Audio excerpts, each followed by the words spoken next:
Hey, how's it going, guys? Thanks for stopping by again. It's still Thursday afternoon now. And I wanted to talk about, since I've been in the van over 4 months now, and I've had a chance to experience just about everything, different climates, different weather conditions, different areas, parking, you name it, just every experience you can think of, having a wreck, getting the knocks on the doors, everything. And if I had it to do over again, well, I would start the same, but knowing what I know now, I would go smaller. I have too much room in this van. Let that sink in. Does that sound crazy? I have too much room in this van. Let me explain. Knowing what I know now, I would get one of those small cargo vans, like a Transit Connect, or one of those Nissan NV200s, I think it is, like Wandering Nature has, or the Transit Connect, like Toby and Transit has. Some sort of small cargo van is what I would go with, knowing what I know now. Here's why. I'm not living in the van. I'm living at Planet Fitness and the mall and the park and Walmart and the different areas of town to hang out, gathering areas, the gyms, the walking trails. I'm just in the van when I'm talking to you guys and sleeping. And on a rainy day, I go to an indoor mall.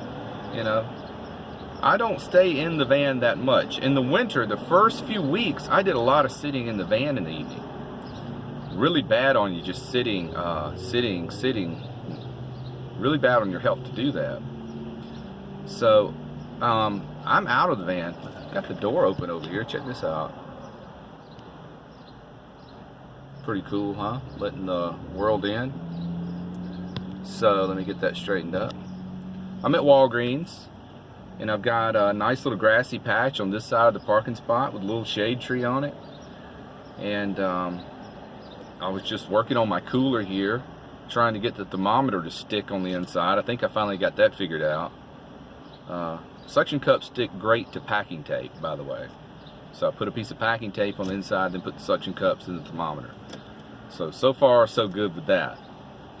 But I would go, I'm not saying I'm going to trade vans. I am saying that if I could start over knowing what I know now, that's the caveat, knowing what I know now, I would go smaller van. I wouldn't be able to sit up straight in it hardly to get dressed and all, but you can put on pants laying down on a bed, So it's a way around it. And there's a few reasons I would go smaller instead of larger. I know everybody else is going larger.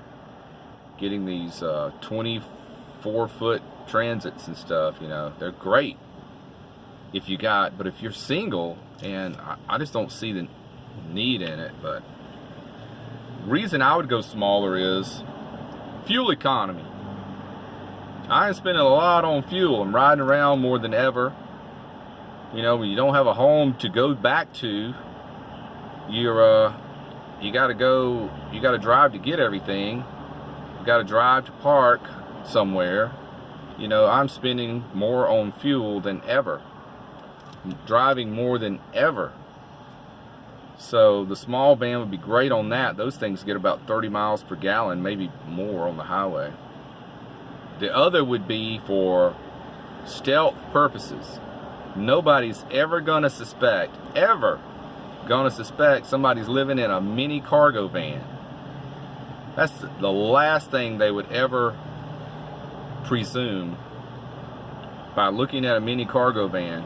But if you got a place back in the back big enough to sleep, and storage crates,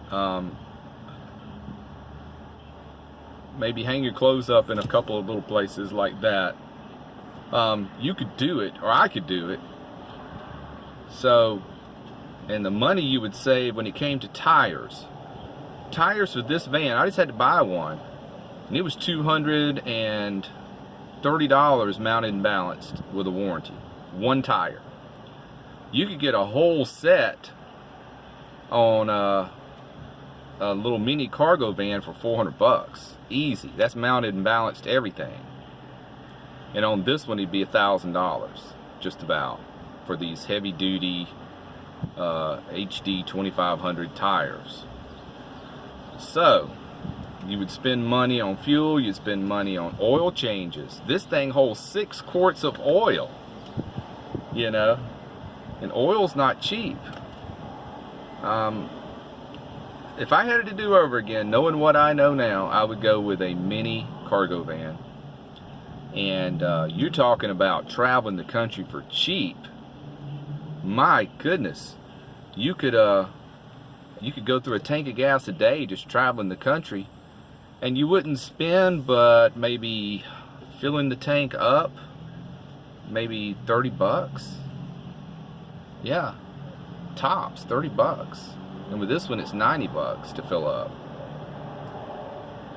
So maybe in a couple of years, I will sell this one and get me a little mini cargo van like a Transit Connect or the NV200. I think the NV200 Nissan has a taller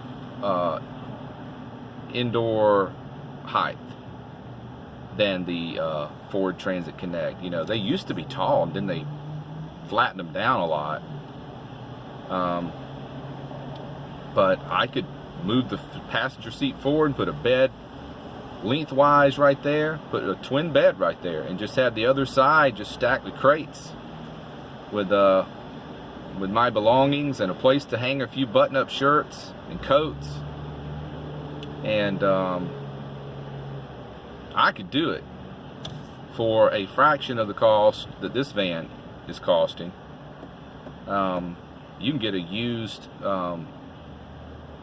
mini cargo van for, gosh, half the price of these. It's not gonna last as long. Of course it won't. There's no mini cargo van that's gonna last for 300,000 miles, but you would recoup that money in fuel. I'm pretty certain about it, by getting another one. Think of all the gas I'm gonna use in this van over the life of the van. Be enough to buy another mini cargo van. So that's what I want to talk about today. If I had it to do over with no additional knowledge, I'd do the same thing. I'd get the GMC Savannah 2500. Best van on the market for longevity. No question about it. It's not even debatable. But knowing what I know now about the room I actually need and the fuel that I would like to save money on, I would go with a mini cargo van. Hands down, I would do it. Am I going to do it anytime soon? No. I've got this van set up the way I like it now. I put all this work into it, insulating it, the fan, the battery bank. You know, there's no way I would turn right around and sell it now. Probably wouldn't get my money back out of it anyway yet. I'm going to have to wait a few years for that. If I sold this van, I'd have to get $24,000 out of it. And I don't know if I could do that. I might could get 20, but 24 would be half to what I would get for it. So I'll wait a few years and see how it goes. But that's what I want to talk about. If you're thinking about upsizing, getting one of those big, huge, high-top cargo vans, and you're single and you want to travel. I'm not talking about just parking the same place every day and live in your van. I'm not talking about that. If you're going to do that, get the biggest van you get. But if you're going to travel, and I mean where you're only staying in a city a week at the time, and you want the mini cargo vans, and there's only a few of them on the market now to choose from, but just go with the one that's the best fuel economy. I would not travel the country in a van that got less than 18 miles per gallon on the highway. This van does great on the highway. it gets, I've seen it good as high as 23.8 miles per gallon on the highway. Almost 24 miles per gallon on the highway out of this huge V8 engine. But in the city is where it sucks. It sucks the fuel. I can get anywhere from 12 to 14 in the city. And that's where I'm at all the time, you know. Now, once I start traveling, get out on the highway, I'll feel better about it.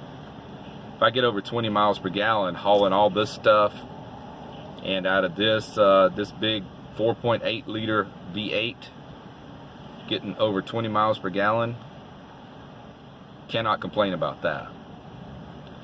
But that's it, guys. If I had it to do over again, knowing what I know now, I'd go with a tiny little cargo van, and that's it. Just enough for a bed and my crates. It would never be pretty. It'd be ugly.